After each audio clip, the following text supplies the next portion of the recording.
اللهم صل وسلم وبارك عليك يا حبيبي يا رسول الله. السلام عليكم، ازيكم يا حلوين؟ وحشتوني. النهارده بقى ايه؟ قلنا نوقف شويه حلويات كده ونخش بقى على ايه؟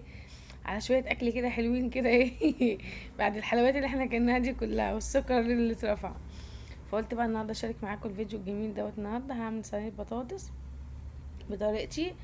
حلوه جدا. عايزه اقولك كل اللي هيدوقها هيقولك الله والله، غير الريحه اللي هتبقى جايبه اخر الدنيا، اقسم بالله.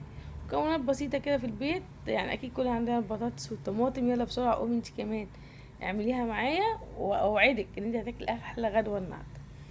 بص بقى يا حلوين، عشان نعمل صينيه البطاطس الحلوه دي معانا ايه؟ عايزين قوطه طبعا، عشان لازم قوطه طبعا. عايزين طبعا بطاطس عشان صينيه البطاطس ده حاجه اكيده يعني. طبعا معانا الفلفل، ويا سلام بقى لو واحدتين فلفل حار. بس اوعي لو عندك عيل صغيره زي بناتي كده، مش عايزه اقول لكم يعني بهدلوني.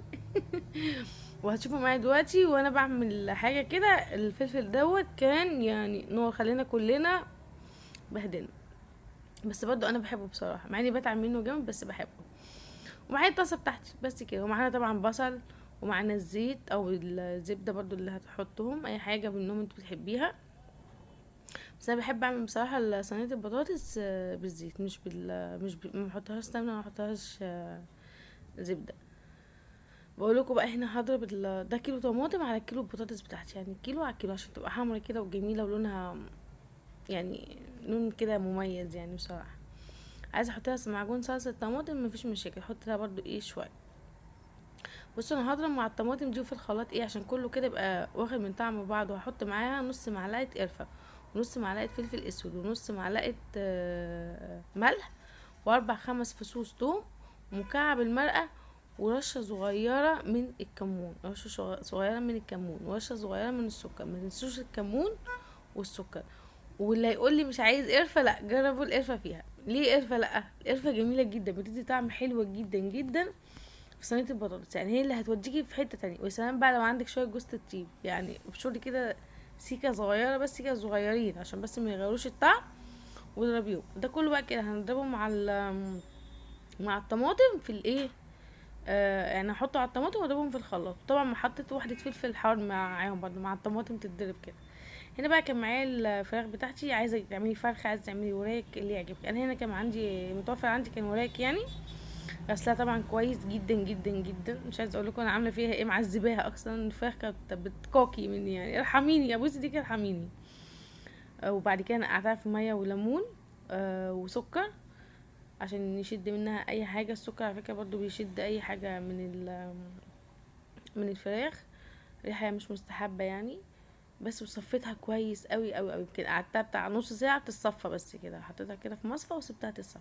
وهي دي اهم تركه بتخلي الفراخ ما فيهاش اي ريحه مش عاجباك. مش هتبلها اكتر من 3 توابل بس، الملح والفلفل وشويه توابل فراخ بس كده. ما تحطيش على الفراخ حاجه اكتر من كده، صدقوني انتوا بتضيعوا طعم الفراخ من كتر التوابل اللي بتحطوها. الحاجات البسيطه ديت كده يعني. بصوا يعني مش عايزه اقول لكم، هي دي اللي بتدي الطعم بتاع بره. هما ما بيحطوش توابل كتير ولا حاجه على فكره. بس كده تبلتها وبدات ارش كده عليها من فوق زي ما انتوا شفتوني، يعني ببدا اجيب التوابل وارش من فوق عشان تنزل كلها ايه، متجمعه كده ايه على الفراخ بتاعتي. معايا بقى طبعا طاسه سخنه كويس جدا، يعني طاسه كويس جدا سخنه سخنه كويس جدا. يا ريت تكون ما بتلزقش عشان ما تلزقش في الجلد بتاعك وتقطعه كده يعني. بس هنزل فيها كده معلقتين تلاتة كده كبار من الزيت بتاعي. وهنزل بقى ايه على جلد الفراخ، يعني واخدين بالكم يعني على جلد الفراخ. بصوا يعني عامل تش كده على طول. تش كده على طول. هو ده بقى ايه وحدة الفلفل اللي هتخلينا كلنا انا والبنات يعني. مش عايزه اقول لكم يعني كنا بنموت والله اقسم بالله. بصوا الطاسه بتاعتي بقى مش هتاخد غير ايه 3 وحدات من الفراخ كده. هخلي التاني ده كده جنب، متخافوش والله مش هاكله، هحطه بس كده على جنب، هعمله ما تقلقوش يعني. بس كده طبعا وانا واقفه بعمل الفراخ طبعا مش هسكت يعني، اكيد مش هسكت. هعمل ايه بقى؟ هقطع البصل بتاعنا. بص هقطعه كده ايه حلقات. تحس ان البصلايه كانت عايزه تهرب مني يعني، من الاول كده عايزه تهرب البصلايه. واوريكم برضه في الاخر هي هتهرب ازاي. بصوا عماله كده اقطع ايه فيها. قطعي ايه حلقات وسط، يعني البطاطس قطعيها حلقات وسط، والفراخ قطعيها حلقات وسط، عشان ما يبقاش ايه ولا كبيره ولا صغيره. عشان لو كبيره قوي مش هتستوي بسهوله، ولو صغيره هتتهري منك. فانت خلينا دايما ايه في الوسط. انا بحب دايما الوسط في كل حاجه. هرش عليها بقى ايه البصله بتاعتنا دي عشان تبقى مميزه، وهي دي اللي هتدي التركه اللي هتفرق. طبعا التركه دي بتاعت امي، ربنا يديها صحه يا رب ويشفيها ويخليكم امهاتكم كلهم يا رب. بتحط عليها شويه سكر، نص معلقه سكر ونص معلقه فلفل ورشه ملح كده خفيف. خدوا بالكم من رشات الملح اللي انا بحطها عشان ما يبقاش في الاخر الطعم حادق، يعني الملح ده على حسب الذوق بتاعكم انتوا. فانا بقول حطيت نص معلقه على الفراخ ونص معلقه على البطاطس ورشه ملح صغيره بس ايه على البصل، عشان ميبقاش نسبه الملح كلها ايه عاليه. اهم حاجه تاخدوا بالكم من رشه الملح. بصوا انا هنا هو رشيت الملح بتاعنا، ورشيت كمان الفلفل الاسود ورشيت السكر. مش عارفه صوت طياره ده ولا ايه معدي ولا ايه، صوت عالي قوي. اتمنى بقى تعملوا لي لايك وتشتركوا في القناه وتفعلوا زر الجرس عشان يوصلكوا كل جديد.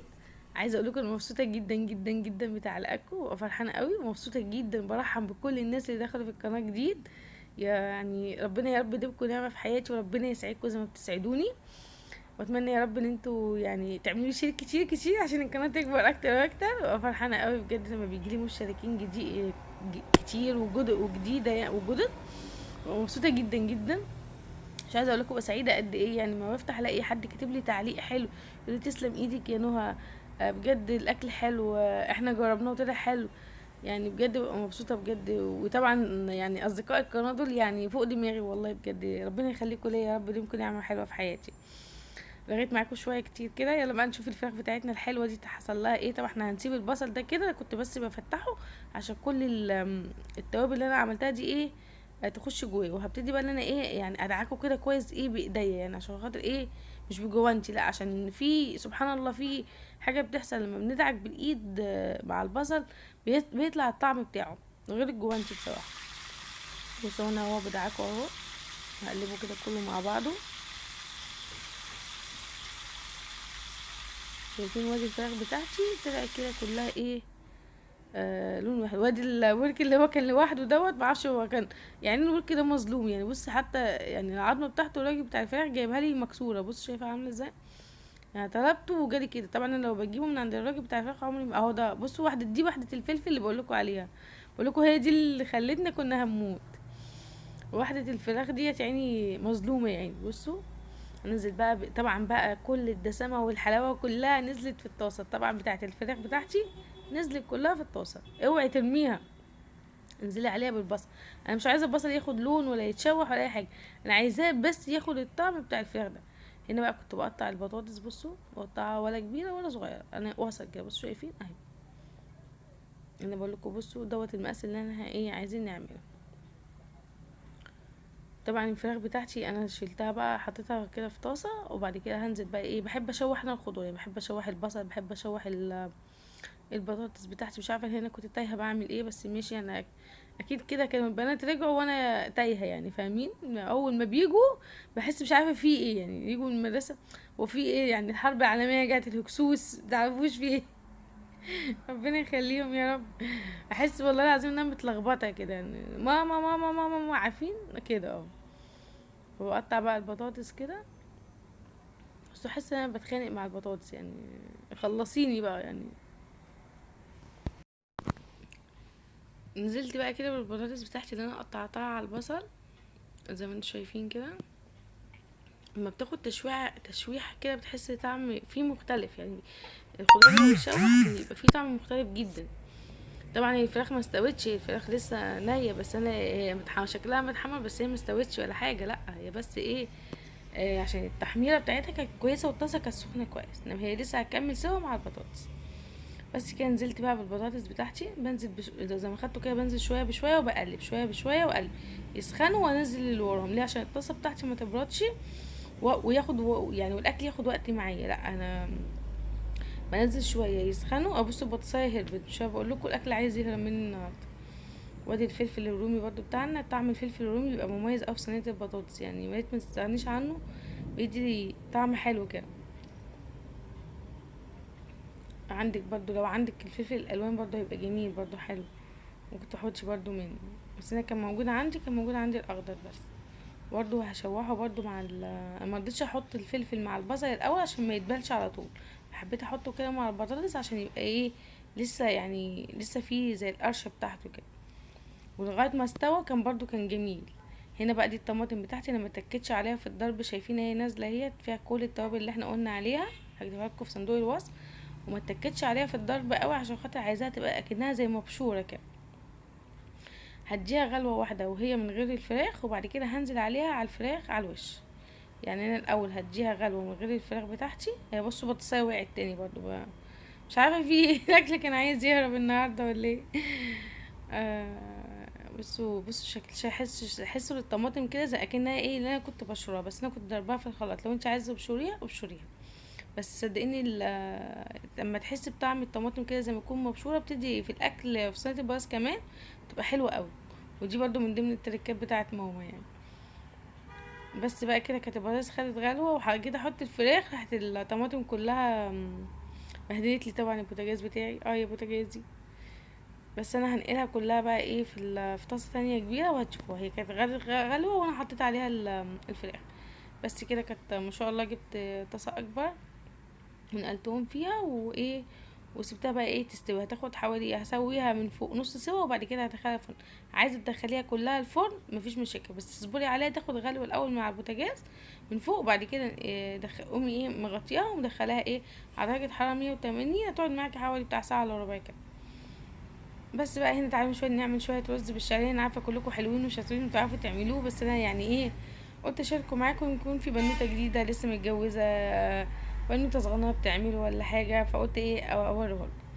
هنا حطيت بتاع معلق زيت كده كبار ومكعب زبده، ونزلت عليها بكوبايه شعريه. انا بحب لو اعمل كوبايتين رز انزل بكوبايه شعريه. بحب الشعريه تبقى كتير، بيبقى طعمها كمان مميز لما بتبقى كتير في الرز غير لما بتبقى شويه صغيره. بس كده وبقلب كويس قوي عشان تاخد كلها لون ايه لون واحد. زي ما شفتوا كده في الاول كانت لسه لونها مش ايه، في واحده بيضه وواحده ايه احمرت. وتنيت نقلب كويس لغايه ما خدت اللون الحلو اللي انتوا شفتوه ده معايا. وبعد كده دول كانوا كوبايتين رز غسلاهم طبعا كويس ومصفياهم، ورحت نازله عليهم ايه، نازله عليهم على الشعريه. ما بنزلش الميه الاول، لا بنزل نص معلقه ملح كده على الرز بتاعه. طبعا الملح ده على حسب بقى ما انت ايه بتحطي، يعني ممكن تبقي تدوقي الميه بتاعته كده وانت بتحطي. بس كده بقلبه كده كويس لغايه ما يحس اللي هو ايه سخن كده معايا، عشان لما اجي انزل بالميه يعمل كده على طول. لازم تسمعي الصوت دوت في الرز عشان بصي على طول نزل غلي على طول ازاي، شايفين ما شاء الله. هو ده اللي انت لازم تشوفيه في الرز عشان خاطر تعرفي ان الرز بتاعك هيبقى ايه، هيبقى مفلفل. وما تزوديش ميه. لو احنا حسينا في نص السوا كده لو عايز ميه هنزود له شويه ميه من الجنيه بمعلقه كده ولا حاجه، وهنوطي عليه بعد الغليان. هنا كانت البطاطس بتاعتي ما شاء الله غليت وصلت للنص. هدخلها بقى الفرن تكمل سوا فيه، وبعد كده ايه هحطها تحت الشوايه. هنا الرز بتاعي كده كان خلاص برضو ايه اتشرب الميه بتاعته اهو زي شايفين ما شاء الله. هوطي عليه خالص، وعلى اخر السوا خالص كده هنزل عليه ايه معلقتين ميه كده من الجناب عشان خاطر لو في اي حاجه لزقت في الحله ولا حاجه ايه تطلع. وهنا بقى كانت صينيه الفراخ بتاعتنا ما شاء الله ولا حول ولا قوه الا بالله، طلعت كده كانت فظيعه. وادي شويه الرز بتاعنا حطيته كده في طاجن عشان اقلبه. بصوا شكل الرزايه يعني ما شاء الله، كل واحده مخاصمه اختها ما شاء الله من كتر ما هو مفلفل. ولا الشعريه القمر اللي في ايدي بجد لازم تجربوا الرز بالطريقه دي. بصوا مريم هنا بهدلت لي الطبق بعد ما عملته، وقالت لي ادوق قدام الكاميرا يا ماما. تعالوا اسمعوها كده هتقول ايه. بس انا ضحكت عليها بدل ما ادوقها هي رحت ضايقه انا الاول. بس برضو اكل كان خطير بصراحه، ما كنتش قادره اصبر اصلا من كتر ريحه البطاطس. كانت تحفه تحفه، كانت جميله. رحت ضايقه انا قبليها فهي هتعصب عليها دلوقتي. تعالوا كده كمان اوريكم بقى منظر الفراخ كده بقى وهي من جوه. بصوا ما شاء الله بيضه زي الفل ازاي. بصوا مستويه، يعني مستويه سوا كامل ما شاء الله عليها. ولا طعمها بصوا ما شاء الله جميله. ولا البطاطس ما شاء الله قطعه بقطعتها، بس يعني تحس هي سليمه وفي نفس الوقت مستويه ما شاء الله جميله بجد. لازم تجربوها بقى بالطريقه دي. بصوا انا دلوقتي هدوقه عملين اهو يا جماعه. دوقوا الاكل الجميل التحفه. وقعتي ايه؟ معرفش. طعمه هيبقى طعمه فانتاستيك. هتدوق الله يجيها. بنتي بقى بتجاملني ماشي. حلو قوي. بص قد ايه. فانتاستيك. رؤية طبعا نايمة، دي بس على رؤية نايمة. نروح بقى نقعد على الترابيزة وناكل. جماعة ليكوا كنتوا رؤية معانا. المرة اللي فاتت سالت عشان انتوا كتبتوا مريم ما كتبتوش رؤية. قولوا مريم ماشي. قولوا مريم ورؤية. يلا باي يلا باي. باي. حطوا لكم شير وسبسكرايب. اعملوا بقى احلى لايك واحلى شير عشان خاطر مريومة.